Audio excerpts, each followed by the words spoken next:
2 quilos, só essa semana.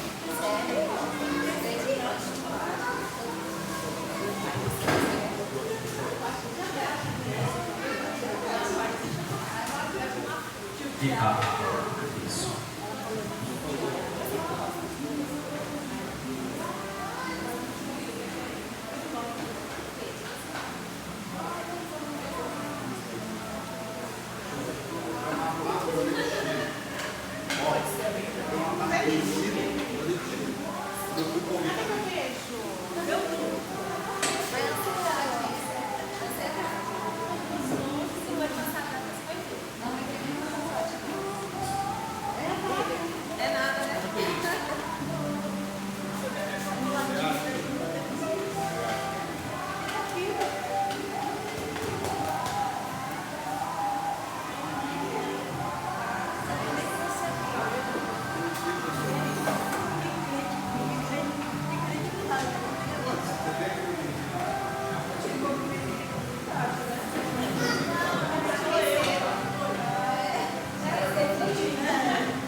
Colocar de pé, vamos para isso.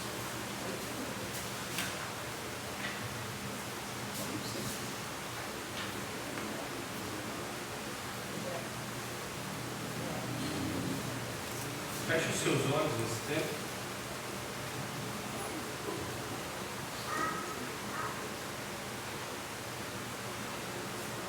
Pai, no nome de Jesus eu quero te agradecer, Senhor, pela oportunidade que nós temos nessa noite de nos submeter à tua vontade, Senhor, e continuar, Senhor, essa reestruturação, Senhor, na nossa igreja. Deus, com a oportunidade de apresentar mais um conteúdo, Senhor, mais um conhecimento para os teus filhos. Senhor, então te peço que o Senhor tome essa reunião, tome esse momento. A Deus, glorifique o teu nome em tudo, Senhor, e que a gente possa, Senhor, a Deus, estar com os nossos ouvidos abertos, para que a gente possa ouvir, Senhor, aquilo que o Senhor tem para nós nessa noite. Em nome de Jesus, amém, amém, e amém, e amém. Graças a Deus, pode ser sempre.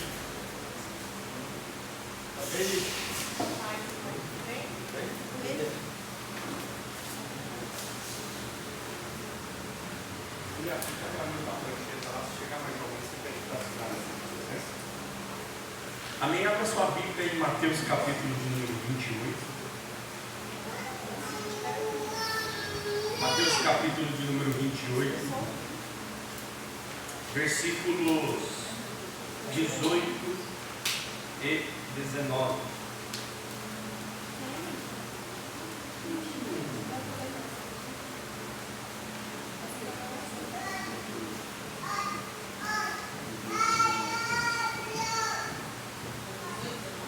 Mateus capítulo 28,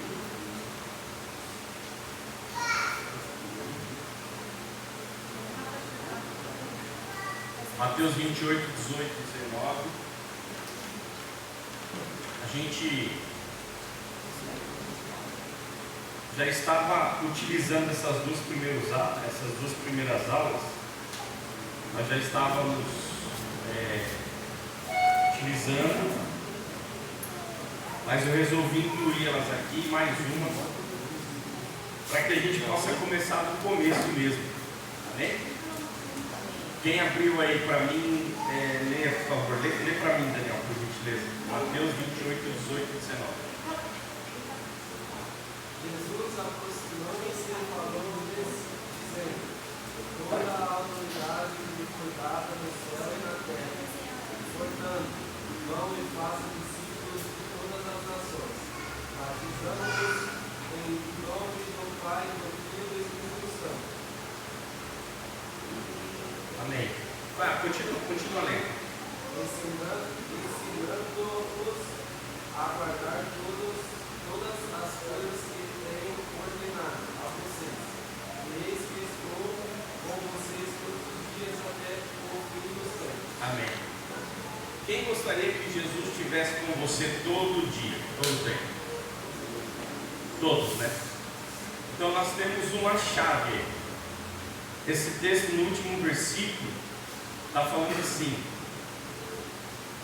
e eu estarei com vocês até a consumação dos séculos. Estar com quem? Com quem que Jesus está se referindo aí? Jesus, ele é só para te contextualizar. Jesus está no mar da Galileia. Jesus aparece no mar agora. E o apóstolo Paulo fala que tem aproximadamente 500 pessoas. 500 pessoas no mar. Então não são só os apóstolos, futuros apóstolos que estão lá. Tem 500 pessoas aproximadamente. Jesus aparece para eles e Jesus fala assim: é-me dado todo o poder nos céus e na terra. Amém. Ou toda autoridade foi-me dada nos céus e na terra. Ou seja, o que Jesus está querendo dizer com isso? Jesus está querendo dizer que agora ele tem um cheque em branco nas mãos. Ele tem um cheque. Imagina um cheque em branco. Tem gente que não é da época de cheque aqui, né? Ou todo mundo conhece cheque? Quem não conhece cheque? Isso. Não.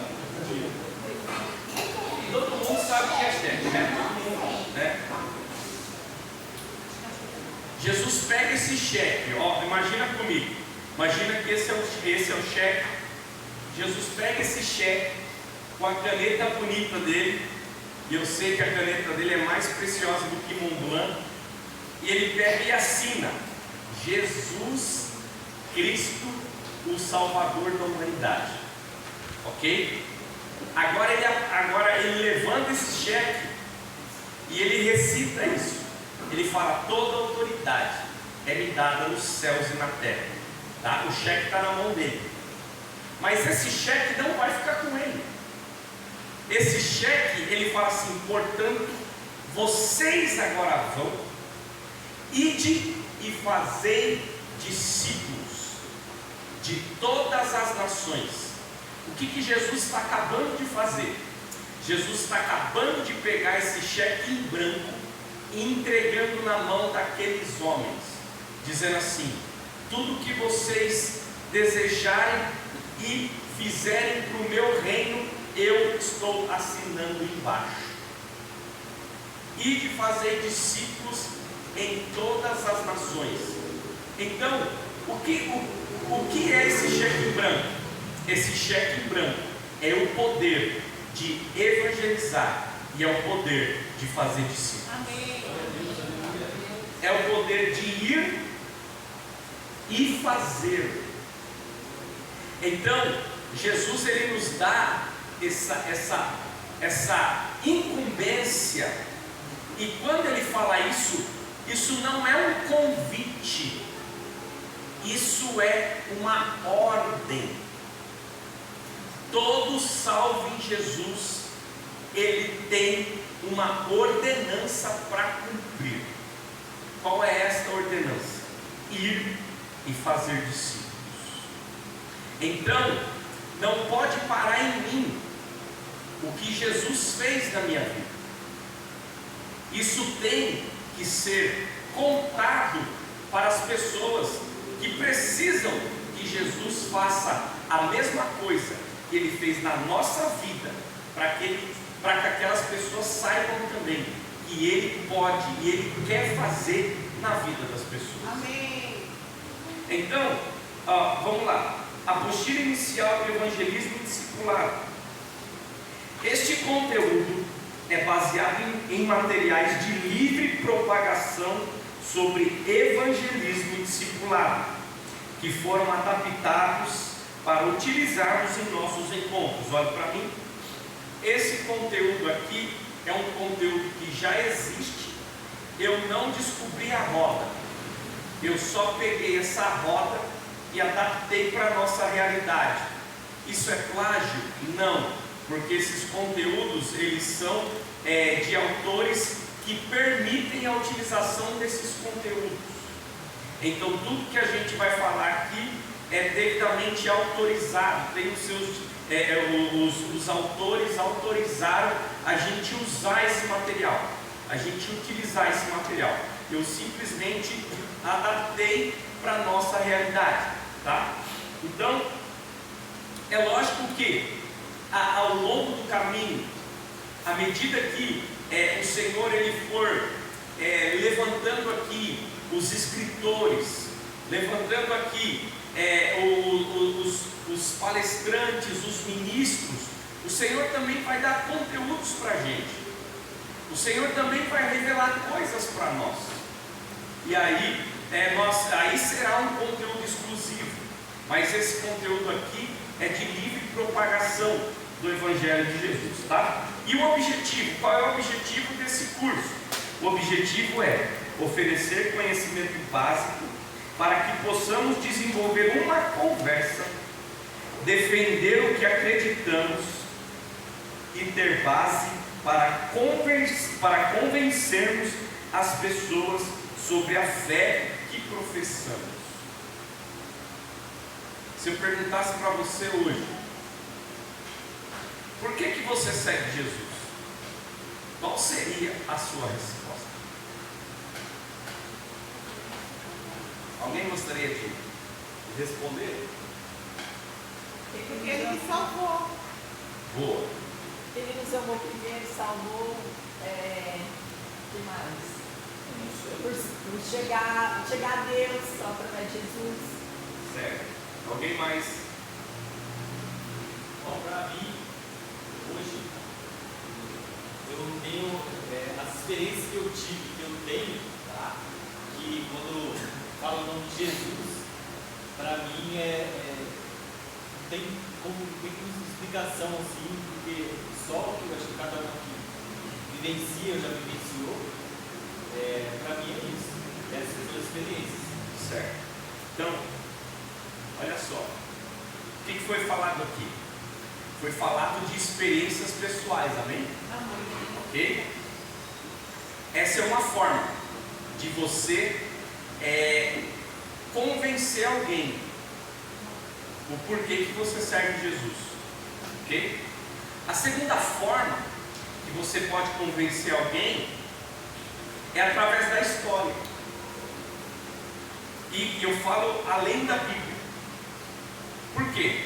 Porque existem escritos que falam sobre o profeta judeu Jesus. Por exemplo, o livro A História dos Hebreus, de Flávio José, ele conta um pedacinho, só que como ele é judeu, então os judeus ortodoxos, eles não creem que o Messias veio ainda, eles estão aguardando o Messias. Então eles consideram Jesus como um profeta, como alguém relevante, que fez um judeu relevante que conseguiu alcançar pessoas na sua geração. Então, através da história, Flávio José ele fala sobre Jesus. E existem mais conteúdos também que falam historicamente sobre Jesus. E a nossa regra de fé, o nosso norteador de fé, que é a palavra do Senhor. A Bíblia, ela está cheia de razões para que a gente possa também, além das nossas experiências pessoais, a gente mostrar que Jesus, ele realmente é Jesus. Amém. Buda disse: eu não sei o caminho. Se eu não me engano, Maomé disse: é busquem o caminho. Jesus diz: eu sou o caminho. Então, o que os grandes líderes não conseguiram apresentar em vida, Jesus ele conseguiu apresentar. Então, a lição número 1 é: por que Jesus? A gente vai falar de 5 razões aqui, 5 razões o porquê Jesus. Mas antes disso, eu quero que você leia comigo a frase que está grande aí embaixo, depois da fé que professamos. Eu quero que você leia assim: cada pessoa um cristão. Vamos lá, cada pessoa um cristão. Cada pessoa um cristão. Cada cristão um discípulo. Cada cristão um discípulo. Cada discípulo um ministro. Cada discípulo um ministro. Isso é nosso. Isso é nosso. Tá? Então, cada pessoa, qualquer pessoa, ela pode vir a se tornar um cristão. Ela pode vir a se tornar uma pessoa que crê em Jesus. E cada pessoa que crê em Jesus, ela pode se tornar um discípulo de Jesus, porque é diferente. Vejam que em todos os relatos de Jesus, nós vemos a diferenciação entre a multidão e entre os discípulos.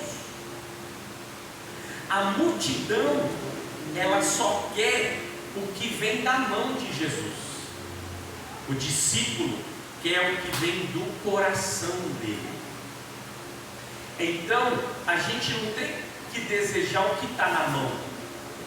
A gente tem que desejar o que está no coração de Jesus ao nosso respeito. Mas para que isso aconteça, a gente tem que romper a limitação de ser apenas um cristão e se tornar um discípulo, se tornar um seguidor de Jesus de verdade. Por quê?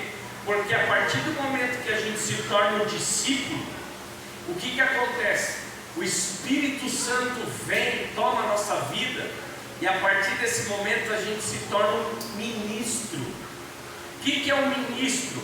Ministro é um representante, ministro é um embaixador, ministro é um porta-voz. O que nós somos? Nós devemos ser porta-vozes do reino dos céus. Nós temos que ser ministros de Jesus. Amém? Amém. Amém? Então, gravem muito essa frase, que a gente vai usar muito de agora em diante, tá bom? Eu acho que eu vou desafiar vocês a lerem uma frase, hein? Então se preparem aí, que eu vou falar assim, ó: fulano, lê essa frase para mim. Por que Jesus? Por Geoff Milrat. Talvez você não saiba muito sobre ele, além do nome. Então, você pergunta: por que tanta gente ao redor do mundo ama e segue a Jesus? Você talvez tenha ouvido falar dele muitas vezes, mas não compreendeu o seu chamado. Afinal, como Jesus pode ter alguma relevância em nosso mundo moderno?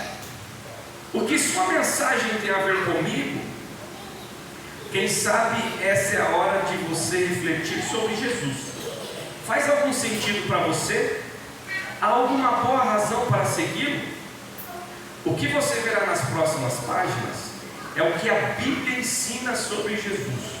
Você encontrará algumas das mais importantes razões por que a decisão de segui-lo é a melhor que você poderia tomar.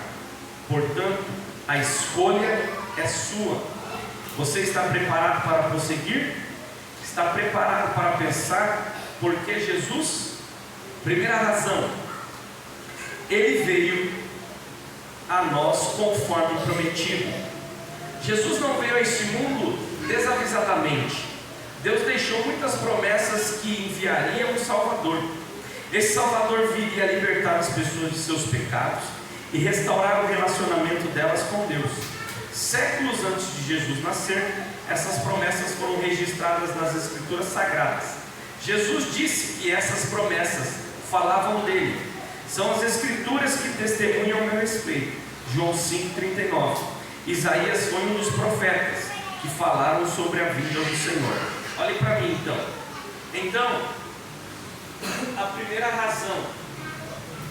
razão porque Jesus é porque todo o Antigo Testamento fala sobre ele.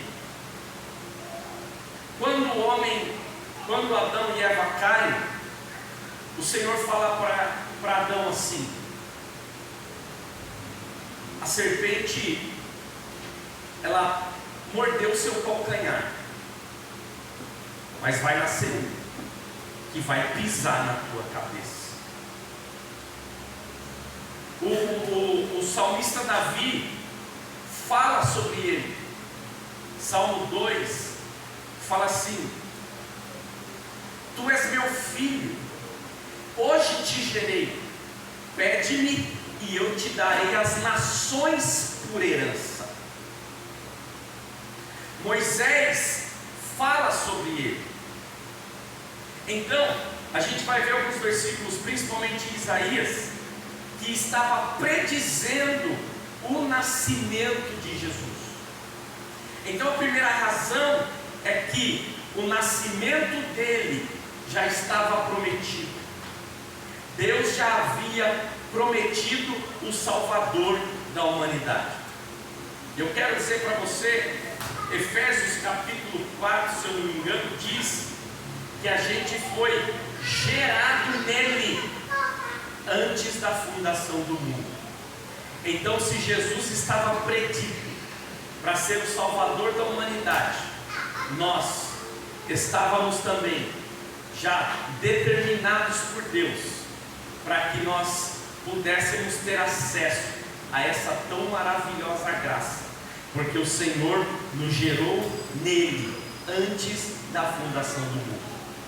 Você também não é um acaso, assim como Jesus não é. Você é uma obra-prima do Senhor, e Deus, ele conta com você. Amém? O nascimento miraculoso de Jesus foi prometido. Por isso o Senhor mesmo lhe dará um sinal: a virgem ficará grávida e dará à luz um filho, e o chamará de Emanuel, que significa Deus conosco. Isaías capítulo 7, versículo 14. No 6º mês, Deus enviou o anjo Gabriel a Nazaré, cidade da Galiléia, uma virgem prometida em casamento a certo homem chamado José, descendente de Davi. O nome da virgem era Maria. O Espírito Santo virá sobre você, e o poder do Altíssimo a cobrirá com a sua sombra. Assim, aquele que há de nascer será chamado Santo, Filho de Deus. Lucas capítulo 1, versículos 26, 27 e 35. Maria recebe essa visita e fala assim: mas como que vai ser isso? Porque eu não conheço o homem. E aí o anjo fala para ela assim: descerá sobre ti o Espírito Santo, e o poder do Altíssimo te envolverá. Então, Jesus, ele é filho de quem? Jesus, ele é filho gerado do Espírito Santo. Ele é filho de Deus. Por isso que ele sempre olhou e falou assim: o meu Pai, o meu Pai, o meu Pai. E a morte e o sacrifício dele, e a ressurreição dele, nos deram a liberdade também de olhar para Deus e chamar Deus de Pai. Então, quem é você hoje? Você é filho. Você é filho. Você é filha. Jesus, ele era o único. E aí, com o sacrifício dele, ele se torna o primogênito, o primeiro de muitos. O primeiro de quem? O primeiro de nós. O primeiro da tua casa, o primeiro da tua família, o primeiro dos teus filhos, o primeiro dos teus netos, dos teus descendentes, todos. Então o Senhor, ele sai da posição de único, Jesus sai da posição de único para se tornar o primeiro, para que a gente possa ter o mesmo acesso a Deus. Amém? Repete comigo: eu sou um privilegiado Isso é privilégio. A morte de Jesus, a morte sacrificial de Jesus foi prometida. Ele foi ferido por causa das nossas transgressões, moído por causa das nossas iniquidades. O castigo que nos traz a paz estava sobre ele, e pelas suas pisaduras fomos sarados. Ele foi cortado da terra dos viventes. O próprio Cristo levou, Isaías 53, 5, 8. O próprio Cristo levou os nossos pecados no seu corpo sobre a cruz. 1 Pedro 2, 24. Pois também Cristo sofreu pelos pecados uma vez, por todas, pelo justo, o justo pelos injustos, para conduzir-nos a Deus. 1 Pedro 3, 18. A vitoriosa ressurreição de Jesus foi prometida. Embora o Senhor faça da vida dele uma oferta pela culpa, ele verá sua prole, ou seja, a sua posteridade, ou seja, todos aqueles que se achegarão a ele. Então na cruz ele não olhou apenas só um momento, na cruz ele olha todos os anos para frente. Ele enxergou os 2024 anos na frente, ele enxergou os 2050 anos na frente. Então Jesus ele olhou e falou assim: ele verá sua prole e prolongará os seus dias. Por que prolongará os seus dias? Porque todos aqueles que seriam testemunha dele iriam falar dele por toda a eternidade, e a vontade do Senhor prosperará na tua mão, em sua mão. Depois do sofrimento de sua alma, ele verá a luz e ficará satisfeito. Isaías 53, 10, 11. Então Jesus na cruz, ele olhou eu, ele olhou você. Pode ser que ele olhe os seus netos, se ele não voltar antes, mas ele olhou os seus netos. Então Jesus ele nos deu a oportunidade. Foi por isso que ele segurou a barra, foi por isso que ele não desistiu, foi por isso que ele não abriu mão de carregar aquela cruz, mesmo sem merecer. Eu merecia aquela cruz, você merecia aquela cruz, ele não. Mas ele olhou para a gente há 2024 anos na frente e falou assim: eu vou carregar aquela cruz pelo Daniel, pelo Tiago, pela Lívia, pela Elisa. Amamos a Cristo porque Ele nos amou primeiro. Sim. Ele olhou e falou: eu vou carregar pela Eliette, pelo Miriam, pelo Rogério, pela Andréia, pelo Miriam, pela Ana Júlia, pelo Rafa, pela Débora, pela Marisa, pelo Anderson, pela Lorena, pela Laura, pelo Azar, pelo Fernando, pela Amanda, por todos. Amém. Amém? Aquela cruz era para ser nossa, mas ele decidiu carregar. Então o anjo disse para as mulheres: não tenha medo, sei que vocês estão procurando Jesus, que foi crucificado, mas ele não está aqui, já ressuscitou, já foi ressuscitado, como tinha dito. Mateus 28, 5, 6. Deus foi fiel à sua palavra. Ele enviou seu Filho ao mundo para que fosse o nosso Salvador. Em Jesus, Deus cumpriu todas as suas promessas. Como faz sentido crer em Jesus? Pois ele veio a nós conforme foi prometido. Segunda razão, ele nos revela Deus perfeitamente. Como conhecer a Deus? Como é Deus? Deus me ama?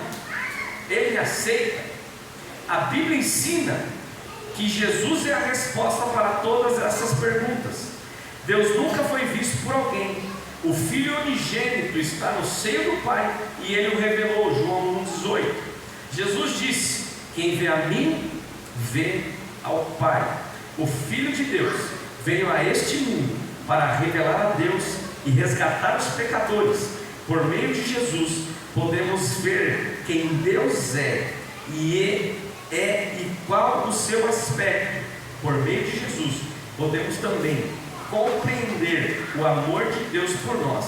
Jesus nos revela o coração de Deus.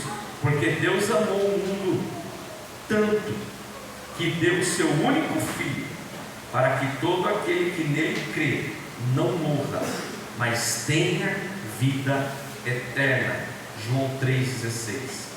Jesus veio buscar e salvar o que está perdido. Lucas 19,10. Ele era chamado de amigo de pecadores. Lucas 7,34. Ele andou ao lado dos impuros e abandonados, dedicou o tempo aos quebrantados, demonstrou compaixão com os necessitados e misericórdia para com os culpados, ofereceu-se a si mesmo como pão da vida, o único capaz de satisfazer a nossa fome espiritual. João 6,35. Abre para mim, por gentileza, Lucas capítulo 4, por favor.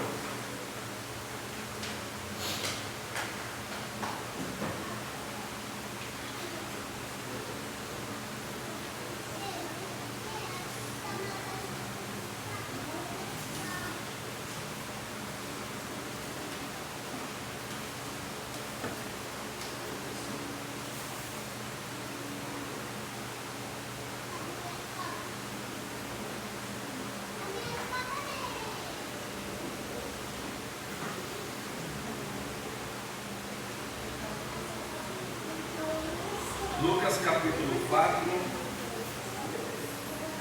versículo de número 16.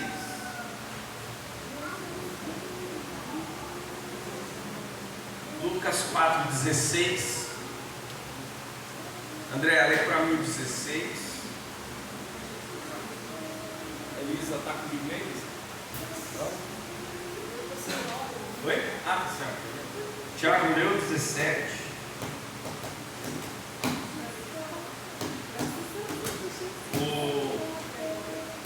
O Lolo 18. A Marisa leu 19.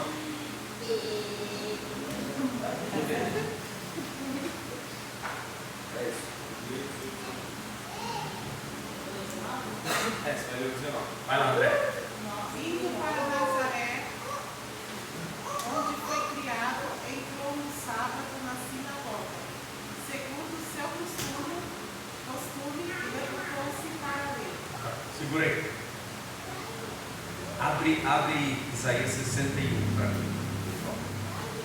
Isaías 61. Próximo quem vai ler? Tiago, né? Vai lá, Tiago. Então lhe deram o livro do profeta Isaías, e abrindo o livro, achou o lugar onde estava escrito. Próximo. O Espírito do Senhor está sobre mim, porque ele me ungiu para evangelizar os pobres, enviou para proclamar libertação aos cativos e restauração da vista aos cegos, para pôr em liberdade os oprimidos. Ótimo. E anunciar que chegou o tempo em que o Senhor salvará o seu povo. Ótimo. Fiquem com a Bíblia aberta. Dani, lê para mim Isaías 61 até onde está escrito eles. Eu acho que é o 1, 2, 3 e o 4.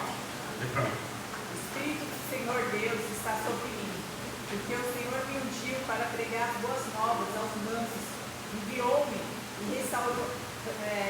a restaurar contritos de coração, e proclamar liberdade aos cativos e abertura da prisão e presos, a pregoar o ano aceitável do Senhor e o dia da vingança do nosso Deus, consolador de todos os tristes, a ordenar acerca dos tristes em Sião, que lhe dê glória em vez de cinza, óleo de gozo em vez de tristeza, veste de louvor em vez de espírito angustiado, a fim de que se chame árvore de justiça, plantação do Senhor, para que ele seja glorificado.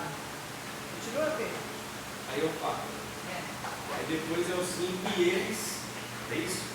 Lê o 5.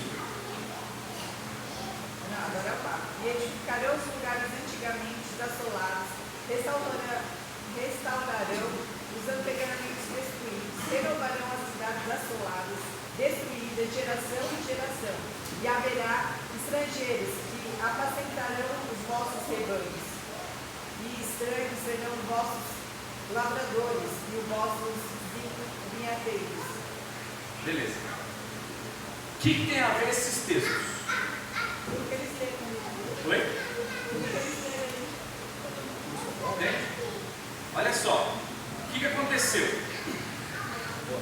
Jesus é tentado. Jesus fica 40 dias no deserto. É tentado pelo diabo. E agora Jesus ele volta. E o objetivo de Jesus é pregar na cidade dele. É pregar na cidade que ele nasceu, que ele cresceu. É pregar na sinagoga que ele cresceu. Que talvez ele tenha tido até feito o bar mitzvah, tenha congregado, pregar na igreja que ele cresceu. E quando Jesus chega, é dia de Jesus ministrar a palavra. E pegam, e vê que o texto fala assim: e deram para ele o livro de Isaías. Ou seja, não foi ele que chegou lá e falou assim: me deem o livro de Isaías. Ele deram o livro de Isaías para ele, e ele abre. Naquela época era rolo, né? Era rolo, então não tinha o capítulo 61. Então Jesus pede para o auxiliar abrir esse texto. E quando Jesus abre nesse texto, ele recita resumidamente esses 3 primeiros versículos.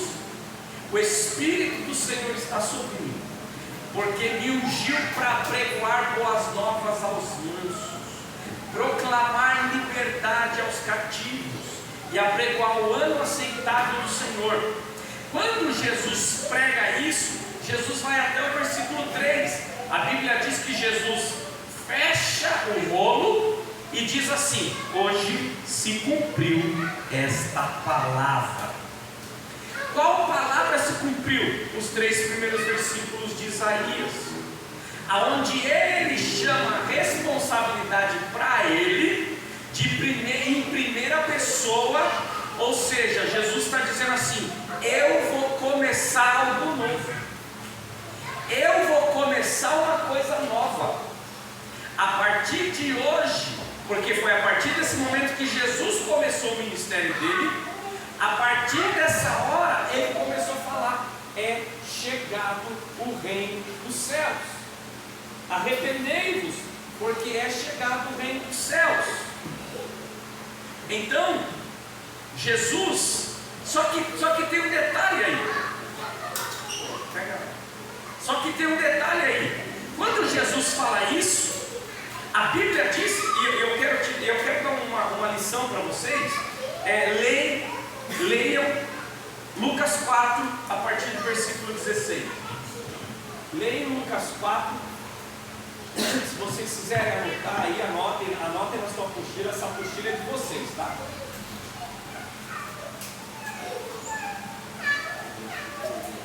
Vocês vão ler a partir do versículo 16. E aí vocês vão ver uma igreja falando assim: uau, que palavra forte! Uau, eu senti virtude nessa palavra. Uau, que palavra abençoada! Mas aí, alguém lá da igreja olhou e falou assim: oxi, peraí, esse aí é o filho do Zé, esse aí é o carpinteiro, esse aí, não, esse aí o Espírito não pode se apoderar dele. Por quê? Porque ele dava croque nos meus filhos quando era pequeno, porque ele jogava bola de gude com os meus filhos, porque ele andava de carrinho de rolemã, e o carrinho de rolemã era ele que fazia. Esse Jesus ele era pentecostal quando era na infância. Ele jogava bola, ele arrancava a tampa do dedo. O pai dele morreu, ele teve que assumir a marcenaria, a carpintaria, e aí ele teve que dar uma pausa nas brincadeiras para virar homem. Então não conta, mas dos 12 aos 30, Jesus está lá trabalhando na carpintaria. Então quando ele se revela, aquelas pessoas que o conheciam o desprezam. E aí eu faço uma pergunta: será que nos nossos dias não é diferente? As pessoas que tinham, que deveriam pegar na nossa mão e falar vai, são as pessoas que pegam na nossa mão e falam não, você não vai, você não pode, você não tem capacidade, você nasceu no risca-faca, você não tem nem dinheiro. Aqui chama risca-faca. Cortina não tem. Falando nisso, eu descobri quem que levou a luz para a cortina. Sério? Ô Júlia, cadê a Júlia? Ô Júlia, olha o vídeo lá do está gravando certinho. Eu coloquei para gravar no meu celular, porque depois eu vou subir esse conteúdo. Então, as pessoas que deviam nos incentivar, meu Deus, as pessoas que deviam nos incentivar, são as pessoas que olham pra gente e falam assim: não, orou não, aqui é ousadia, profeta agora.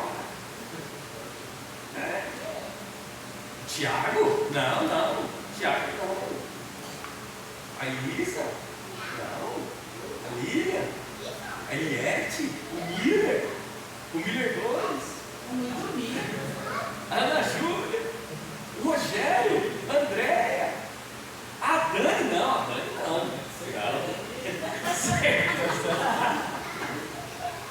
O Rafa é maluco? Não, o Rafa não. A Laís nem fala. A Marisa, esse jeito alegre dela, isso aí é pastora. Brinca demais. O Anderson? Não, o Anderson é muito bonzinho. Não, ele não. Mas deixa eu falar uma coisa. Mas eu sou bonzinho. Pode. Mas deixa eu falar uma coisa. Graças a Deus que não são os homens que nos escolheram.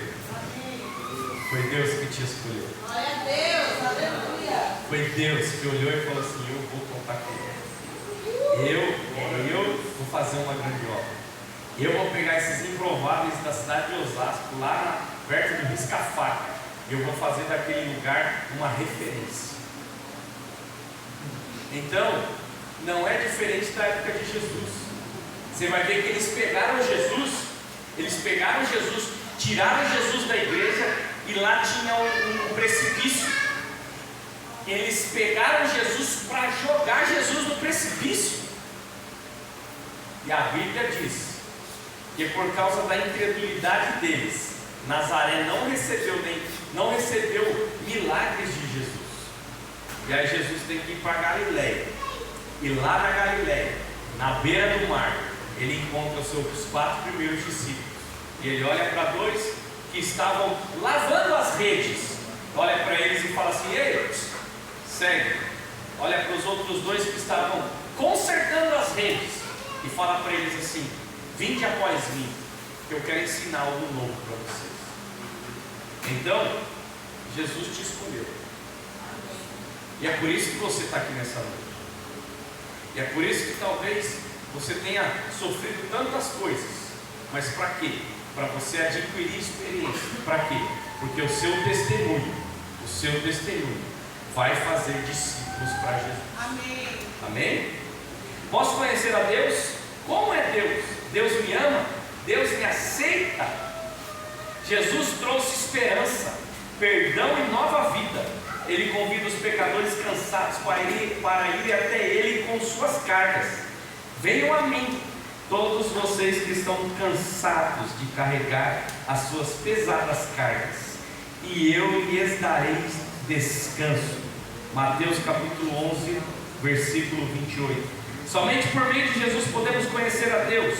Só Deus pode nos levar a um relacionamento pessoal. Só Jesus pode nos levar a um relacionamento pessoal com Deus e nos unir a Ele. Respondeu Jesus: eu sou o caminho, a verdade e a vida.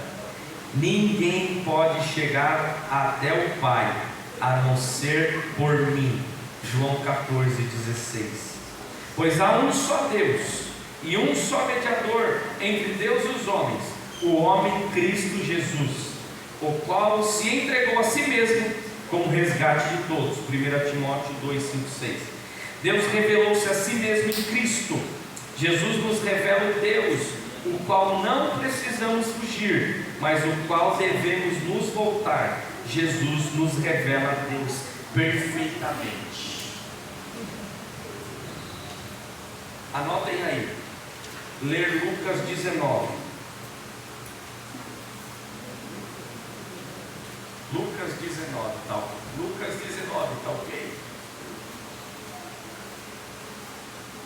Esse é o Lucas 19 que a está escrito. Isso assim.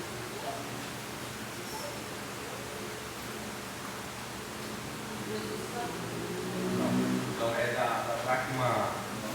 dracma perdida. Não é 19, gente, desculpa. Acho que é o 16 perdido. 16? E aí, Rogério?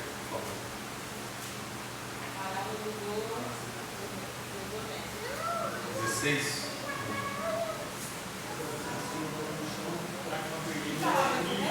Oi? 15, Dracma perdida. É Lucas 19, 15? 15. Tá. Então o 19 é Zaqueu, é isso? Do 1 ao 15, é isso? Zaqueu? Do 1 ao 14? Zaqueu é 19, 1, 14, é isso? E aí 19, 15 é dracma perdida, é isso? Não, é 15. Lucas 15. Ah, Lucas 15, tá. Do 8 em diante. Perdão, então gente, vocês vão ler Lucas 15. Lucas 15 é o capítulo das coisas perdidas. Vai falar da dracma, vai falar da ovelha e vai falar do filho. Aliás, dos filhos. Porque um filho se perdeu lá fora e o outro se perdeu dentro de casa. Então, Jesus ele dá essa ilustração. Então Jesus ele apresenta a Deus agora de uma maneira diferente. Por quê? Porque até então os judeus eles olhavam Deus apenas como fogo consumidor, como um Deus que pune, um Deus que apenas pune, um Deus que apenas fulmina. Era esse Deus que os judeus conheciam antes de vir Jesus, porque eles tinham experiência que Deus ele apareceu no Monte Sinai, e aí o monte fumegava, e aí quando Deus fala para o povo assim: vem que eu quero que vocês venham também, aí o povo fala para Moisés assim, fala: Moisés, nós temos medo de ir. Por quê? Porque o Senhor vai fulminar a gente. Então faz o seguinte, Moisés, fala com ele você sozinho. O povo perdeu uma grande oportunidade de se relacionar com Deus. Mas era esse Deus que os judeus conheciam, o Deus juiz que está sentado no trono. Mas além dele estar assentado no trono, esse Deus, ele tem um colo que é desse tamanho assim. E esse colo nos abraça. Então Jesus ele veio apresentar o Deus Pai. O que Deus é para nós? Ele é nosso Deus e Ele é nosso Pai. Ele é nosso Pai. Então Jesus veio apresentar o Pai para nós. Jesus veio apresentar o Pai que fica esperando o Filho na porta de casa. E o filho foi embora, olhou para o pai e falou assim: eu quero a minha herança. Eu quero a minha herança, me dá a minha parte da herança. E o filho pega todas as suas coisas e vai embora, sem deixar a esperança de voltar. Mas o pai fica na porta de casa, dizendo assim: quando ele voltar, hoje eu vou quebrar o protocolo. E a Bíblia diz que o pródigo, caindo em si, falou assim: quantos trabalhadores do meu pai têm abundância de pão? e eu aqui padeço necessidade, quer saber? Eu vou me levantar, e eu vou, e ele ensaiou um discurso. Ele falou assim: Pai, pequei contra o céu diante de ti, eu não sou digno de ser chamado teus filhos, e trata-me como um dos seus trabalhadores. Esse era o discurso. Eu não sei quanto tempo ele veio, quanto tempo foi da caminhada, mas ele veio todo mendigo, todo esmolé, todo fedido, todo cabeludo, todo barbudo, todo maltrapilho, talvez descalço, sabe? E ele veio falando isso, ele veio tendo esse discurso, ele veio falando esse discurso. Quando meu pai chegar aqui, eu sei que meu pai vai estar com a cinta na mão, que ele vai olhar para mim, ele vai me julgar, ele vai falar: tá vendo? O senhor é responsável, você foi embora, e não sei o que e tal. Olha a cabeça do filho. Mas quando o filho está voltando, e o pai vê que é o filho de longe, aí o pai quebra protocolo, aí o pai rompe o silêncio, e aí o pai não é o filho, é o pai que sai em direção ao filho. E quando o filho vê que o pai está vindo, eu imagino ele saindo discurso: agora eu vou falar para ele, eu vou me ajoelhar aqui e vou falar para ele. Mas antes do filho ajoelhar, o pai grudou no pescoço do filho, e ele até começou a falar: pai, peguei ele, cala a boca, não fala nada. Chegou no servo e falou assim: vai lá, dá roupa nova para ele, dá sandália nova, pega o anel, coloca o anel no dedo, e vamos festejar com aquela novilha que eu preparei. Por quê? Porque o filho que estava morto voltou para casa. Churrasco. Esse é o Deus Pai que a gente serve.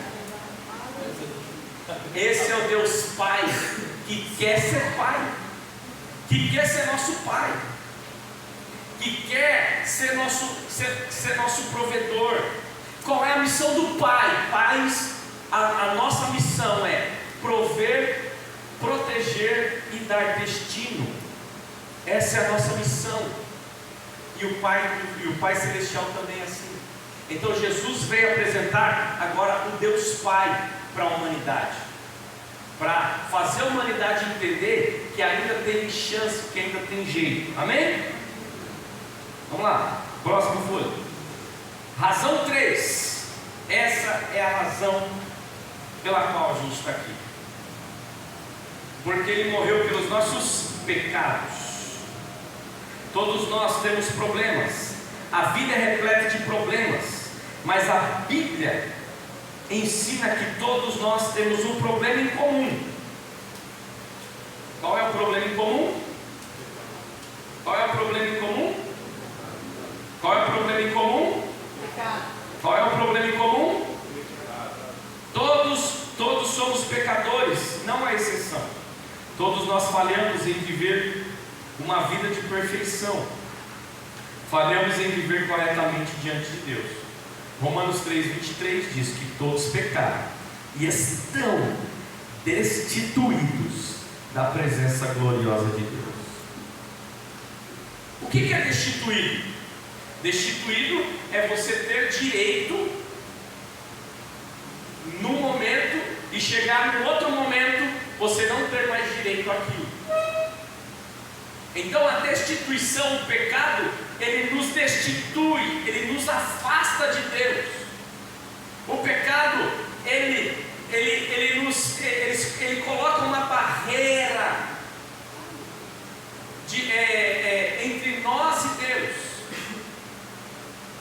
O pecado, ele nos distancia de Deus.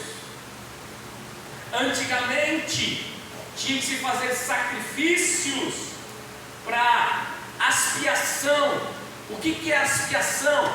Para retirar o pecado, para que Deus pudesse ter misericórdia. Com Jesus foi o próprio sacrifício. Jesus mesmo se entregou. Então temos um problema, pois Deus é santo, puro e justo. Santo, santo, santo é o Senhor. Isaías 6:3. Deus é luz e não há nele escuridão. 1 João 1:15. Deus é perfeito, nós não. Nosso pecado ofende a Deus por ser santo. Deus precisa punir o pecado. Ele não pode ignorar o nosso pecado. Porém, a boa notícia para os pecadores é que Deus não apenas é santo, mas também é amor. Deus provou o seu amor pelos pecadores ao enviar Jesus para morrer pelos nossos pecados. Deus é amor. Foi assim que Deus manifestou o seu amor entre nós. Enviou seu Filho unigênito ao mundo para que pudéssemos viver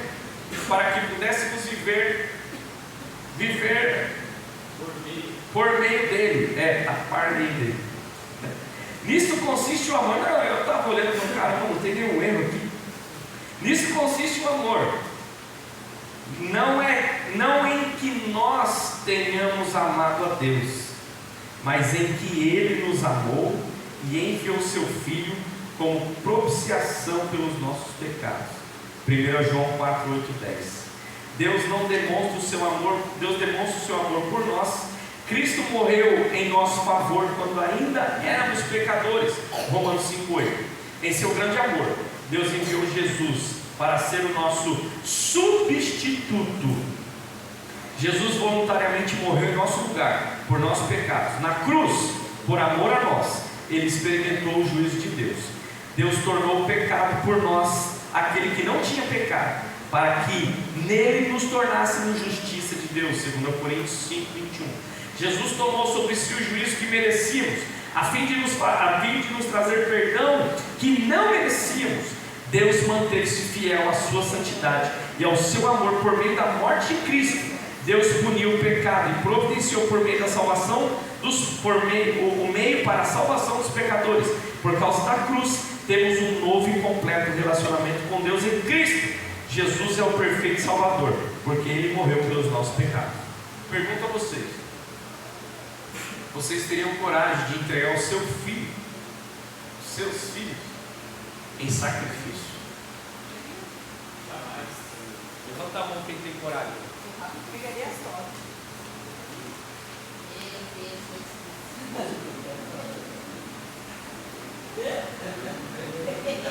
A Dani falou que o Rafa entregaria só. Ah, é bom. Deve ser mais fácil. Foi o único erro de Jesus, né? Falando só que ele Linha, se alguém chegasse para você e falasse: eu quero a Laurinha agora, porque a Laurinha vai ter que morrer para que outros vivam.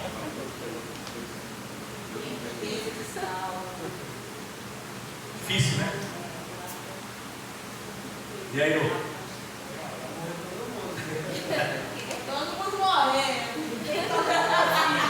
Você falou, por que toca os filhos? Tem que tocar aqui, ó. Não vou nem perguntar para os Miller aqui, senão os Miller vai. Isso é louco, né? Tem como não. O amor de Deus é. Ela falou que você podia entregar a Júlia porque ela não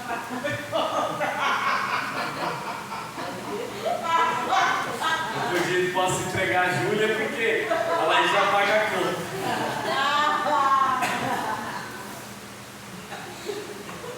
Não, aqui. Esse Oi? é a Não, né? É a primeira vez que o povo salva Mas, gente, é surreal isso. É surreal. Só ainda dá pra mensurar. E sabe qual é o pior? Qual é o pior de tudo? É que tem gente que é ingrato. Jesus substituiu ele na cruz e ele ainda continua de costas viradas para Jesus. E Jesus é tão extraordinário, esse tempo da graça que a gente vive, que Jesus ainda está lá assim, ó, na porta daqueles que o rejeitam. Ele está assim, ó. Ei, deixa eu entrar aí. Ei, eu quero cear com você. Ei, eu de casa. Se tiver campainha na porta, faz igual a Júlia. Só que a Júlia aperta a campainha e sai correndo. Jesus não. Jesus aperta a campainha e fica lá esperando. Só que aí tem ouvidos que não ouvem. Tem corações que não ouvem. Então quanto mais a gente tiver o conhecimento de Jesus, mais a gente vai ser usado para convencer as outras pessoas que Jesus é o único caminho, a verdade e a vida. Por quê? Porque vai chegar uma hora que esse Jesus, ele não vai ser mais advogado, ele vai ser juiz. E aí o chicote vai estralar. Aí vai estralar. Aí vai estralar. A gente vai falar isso mais para frente.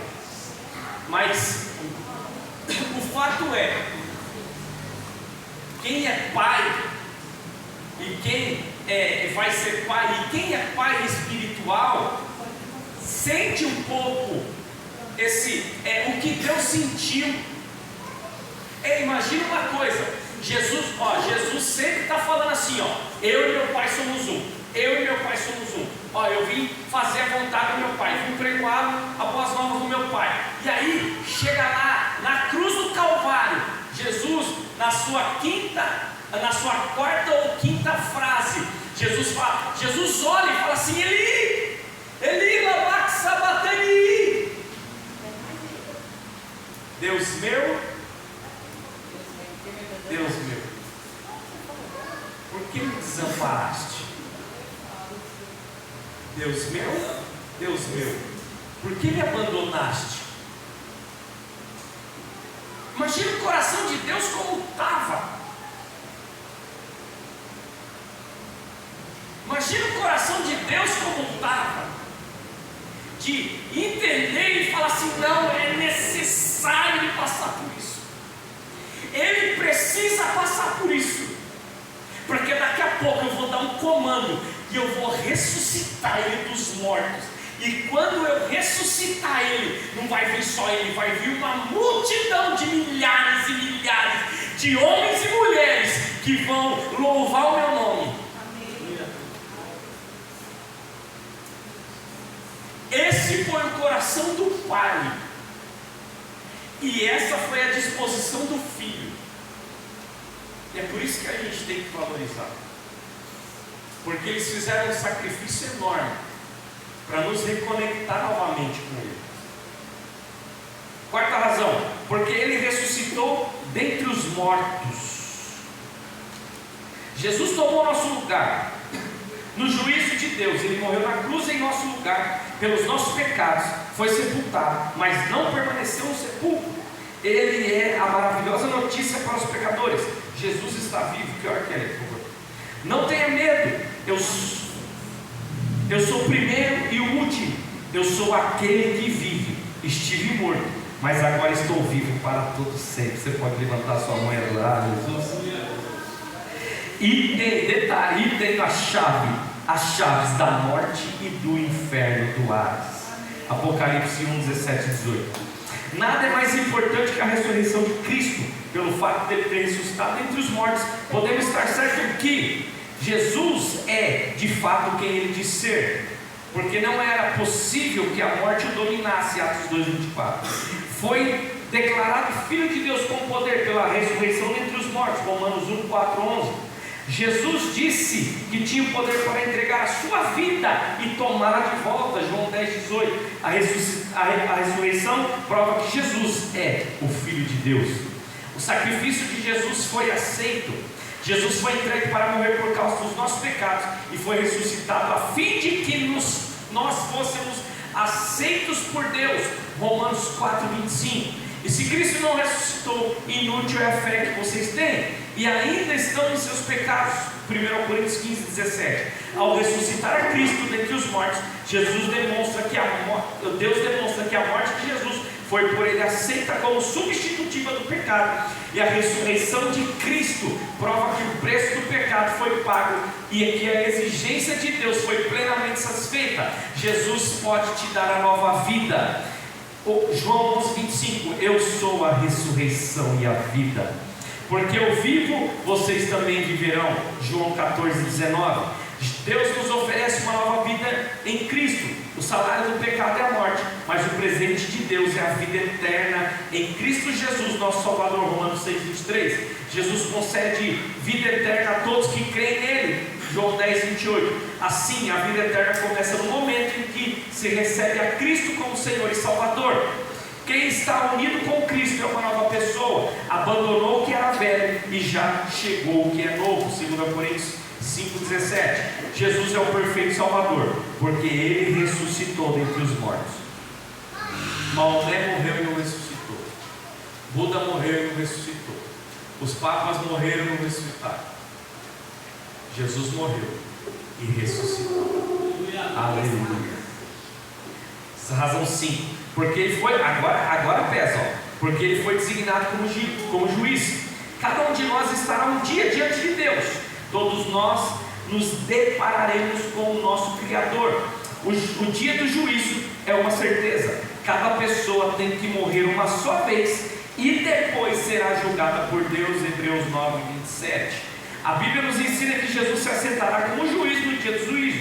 No passado, Deus não levou em conta essa ignorância, mas agora ordena que todos em todo lugar se arrependam, pois estabeleceu um dia em que há de julgar o mundo com justiça, por meio do homem que designou, e deu provas a isso para todos, ressuscitando-o entre os mortos. Atos 17, 30 a 31. Deus, Pai a ninguém julga, mas confiou todo julgamento ao Filho. João 5, 22. Cristo é o perfeito juiz, pois Ele conhece tudo a nosso respeito. João 2, 25. Ele conhece cada um dos que vieram a Ele e foram perdoados. Seus nomes constam no livro da vida. Jesus ordenou aos seus que se alegrem pelo fato de seus nomes estarem escritos no céu. Lucas 10, 20. No dia do juízo é uma expectativa terrível para todo aquele que se recusa a ouvir o chamado de Deus e deixar o pecado e a confiar em Cristo. Se o nome não constará, seu nome não constará no livro da vida. Depois disso vi um grande trono branco e aquele que estava sentado.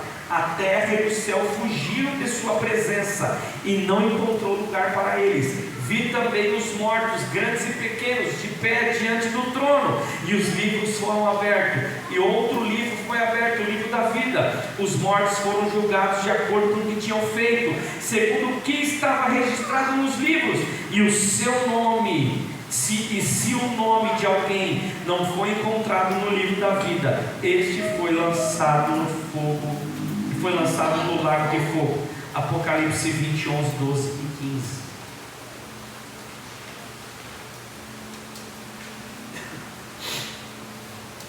Vou terminar e falar um pouquinho. O dia do juízo não causa temor naquele que confia em Cristo. Seus pecados foram perdoados e ele tem de Jesus a promessa que não será condenado.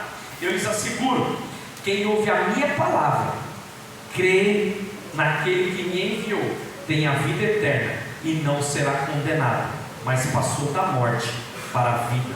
João 5, 24. Agora já não existe nenhuma condenação para as pessoas que estão unidas com Cristo Jesus. Romanos 8:1.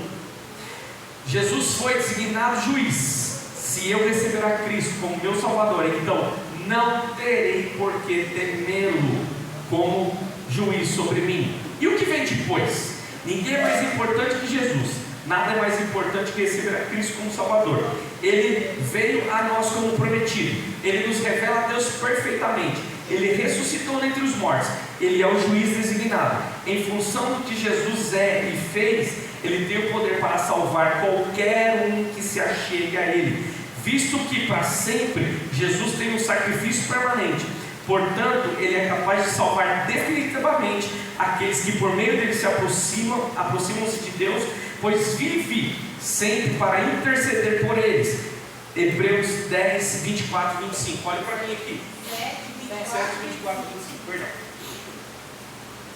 Então vai chegar uma hora que Jesus ele não vai estar diante de Deus intercedendo por nós. Vai chegar uma hora que Jesus vai se assentar no trono.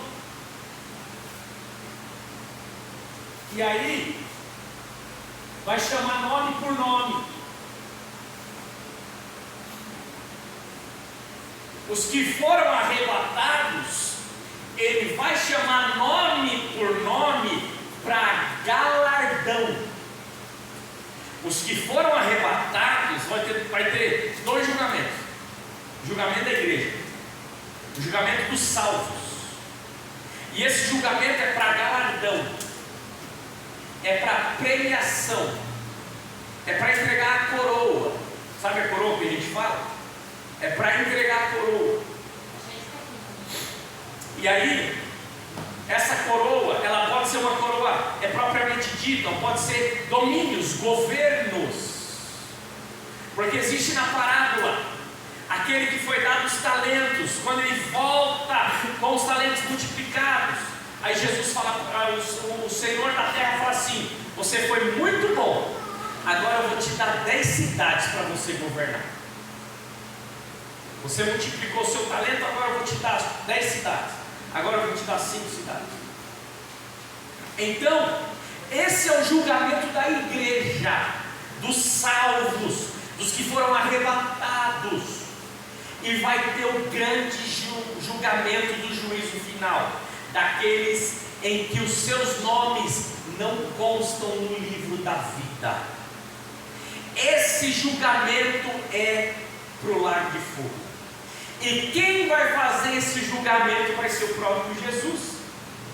Então Jesus hoje Apocalipse alguma coisa, fala assim, que hoje Ele está diante de Deus, intercedendo por nós. Por quê? Porque o acusador, o Satanás, o diabo, ele está diante de Deus de dia e de noite nos acusando. Igual fez com Jó, igual faz com a gente todo dia. A gente nem sabe, né? E a gente nem imagina, né? E aí quando a gente pisa na bola, comete aquele pecado, aí o Satanás fica doido. Sobe a notificação, aí o Satanás levanta, tá vendo? Olha lá, pisou na bola lá, pegou. Não, mata, fulmina. Vai. Aí tá vendo aí Deus, aí tá vendo Deus, tá vendo? Ela fez isso. Mas ele ouve um grito lá, e esse grito é assim: protesto meritíssimo. Ele errou, mas se arrependeu. A vida dele eu comprei, está aqui a marca. E aí Jesus mostra a cicatriz na cara do Satanás. Tem a marca da promessa. Como que é? Então, por enquanto, ele está do nosso lado como advogado.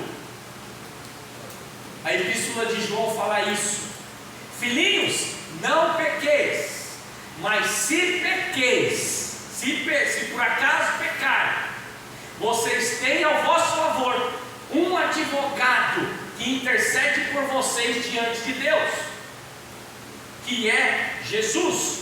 Jesus, hoje, ele é nosso advogado, mas quando ele raiar nas nuvens, ele não vai ser mais advogado, aí ele vai ser juiz.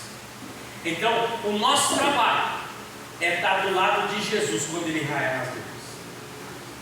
É que o nosso nome esteja escrito no livro da vida e a gente seja arrebatado para ser julgado lá, o julgamento da igreja, que é o julgamento para galardão, que é o julgamento das obras que a gente fez nessa terra. Então não basta crer em Jesus, ser batizado, você precisa dar frutos. Jesus diz assim: não vos escolhi, vocês não me escolheram, mas fui eu que escolhi vocês, para que vocês irem e para que vocês deem frutos e que esses frutos permaneçam. Então a gente precisa crer, a gente precisa ser batizado e a gente precisa dar fruto. E que frutos são esses? Pessoas. E é por isso que Deus te tirou de onde te tirou, né? Para você dar fruto, né? Para você alcançar pessoas. Amém? Amém. Como conhecer Jesus como meu Salvador, e a gente está finalizando, tá? Devo me arrepender do meu pecado. Deus ordena que todos nos arrependamos. Agora, Ele manda que todas as pessoas em todos os lugares se arrependam dos seus pecados. Atos 17:30. Deus deseja que todos se arrependam. É paciente com vocês, não querendo que ninguém pereça, mas que todos cheguem ao arrependimento. 2 Pedro 3:9. Arrepender significa aceitar que os seus caminhos são maus diante de Deus. É admitir que viver ao seu próprio modo é ofensivo a Deus. É ter consciência da gravidade do próprio pecado e desejar dar as costas para essa vida pecaminosa. É buscar a viver uma vida que agradece a Deus. Significa que você está se achegando a Deus totalmente convencido da sua necessidade. É entender que Deus não pode salvar-se, que você não pode salvar-se a si mesmo, e que Deus é a sua única esperança. É desejar ser perdoado, limpo e liberto. Arrependam-se, pois, voltem para Deus, para que os seus pecados sejam cancelados. Atos 3:19. Devo confiar inteiramente em Jesus. A Bíblia diz que devemos dar as costas ao pecado, nos voltar para o Salvador. A salvação só é encontrada em Cristo, em mais nada, em ninguém. Não há salvação em nenhum outro, pois debaixo do céu não há nenhum outro nome dado aos homens, pelo qual devamos ser salvos. Atos 4:12. Há um só Deus, um só mediador entre o Deus e os homens, o homem Cristo Jesus, o qual se entregou a si mesmo como resgate de todos. Esse foi o testemunho dado em seu próprio tempo. 1 Timóteo 2:5-6. Só podemos ser salvos se colocarmos a nossa fé inteiramente a Cristo. Não temos méritos diante de Deus, não podemos nos salvar a nós mesmos. Jesus é a nossa única esperança. Estejamos convencidos de que somente por sacrifício de Cristo podemos ser justificados diante de Deus. Confiamos na promessa divina de que, se nos voltarmos para Cristo, seremos salvos. Deus tanto amou o mundo que deu seu Filho unigênito, para que todo aquele que nele crê não pereça, mas tenha vida eterna. Senhores, o que é necessário para me salvar? Eles disseram: crê no Senhor Jesus Cristo e será salvo tu e tua casa. Atos 16:30-31. Se com a boca confessares ao Senhor Jesus e em teu coração creres que Deus ressuscitou dentre os mortos, será salvo. Romanos 10:9. Olha para mim. Esse conteúdo já é um conteúdo em que você já pode começar a usar quando você for dialogar com alguém, quando você for conversar com alguém. Por que eu fiz questão, mesmo essa apostila, eu queria que ela fosse mais sofisticada, mas eu fiz questão de imprimir. Por quê? Para que vocês tenham esse material. Para quê? Para que vocês leiam, não fique só aqui. Leiam, marquem os versículos que chamam a sua atenção. Por quê? Porque uma hora ou outra você vai precisar desse versículo. Uma hora ou outra o Espírito Santo vai te fazer lembrar. E aí talvez você encontre uma pessoa na rua e fale assim: não, Deus não me ama. E aí você pode usar o João 3,16 para ela. Como que Deus não te ama? Ele deu seu único filho. Ele te amou tanto que Ele deu seu único filho, unigênito, para que você não venha perder a vida, mas para que você tenha a vida eterna. Eu não preciso de Deus, eu não preciso. Não, se precisa. Romanos 8:23. Todos nós, todos pecamos e estamos destituídos, separados da glória de Deus. João 14,6. Eu sou o caminho, a verdade e a vida. Ninguém vem ao Pai senão através de mim, disse Jesus. Então, em algum momento você vai usar. Em algum momento o Espírito Santo vai te fazer lembrar. Em algum momento você vai ser instrumentalizado por Deus para semear uma palavra do Evangelho. Por quê? Porque eu pertenço à família de Deus. E aos que o receberam, e aos que creram no seu nome, deu-lhes o direito de se tornarem filhos de Deus. Quem é você? Você é filho. Você é filho. Você não é qualquer um. mesmo que digam e mesmo que falem algo contrário ao seu respeito. Você vai olhar e falar assim: não, eu sei quem eu sou. Eu não sou filho apenas do meu pai biológico. Eu sou filho de Deus. Porque eu recebi esse direito a partir do momento que eu criei nele. Você possui, eu possuo a vida eterna. Asseguro-lhes que aquele que crê tem a vida eterna. Aleluia. Eu tenho paz com Deus, tendo sido, pois, justificados pela fé. Temos paz com Deus por nosso Senhor Jesus Cristo. Romanos 5:1. Eu tenho segurança eterna. As minhas ovelhas escutam a minha voz e eu as conheço e elas me seguem. Eu lhes dou a vida eterna e por isso elas nunca morrerão. Ninguém poderá arrancá-las da minha mão. João 10, 27, 28. Isso é Jesus falando a seu respeito. Então quem é você? Você é filho de Deus. Você possui a vida eterna.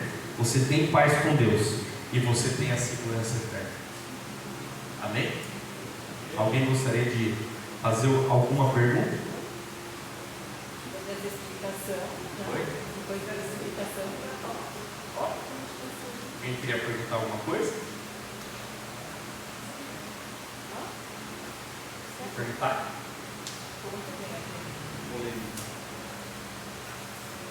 Então, vamos ficar de pé. Vamos.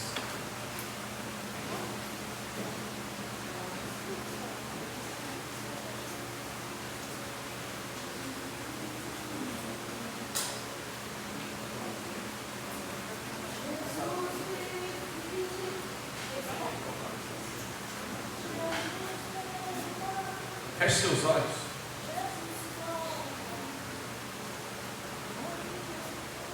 Depois eu quero que você leia com mais calma também.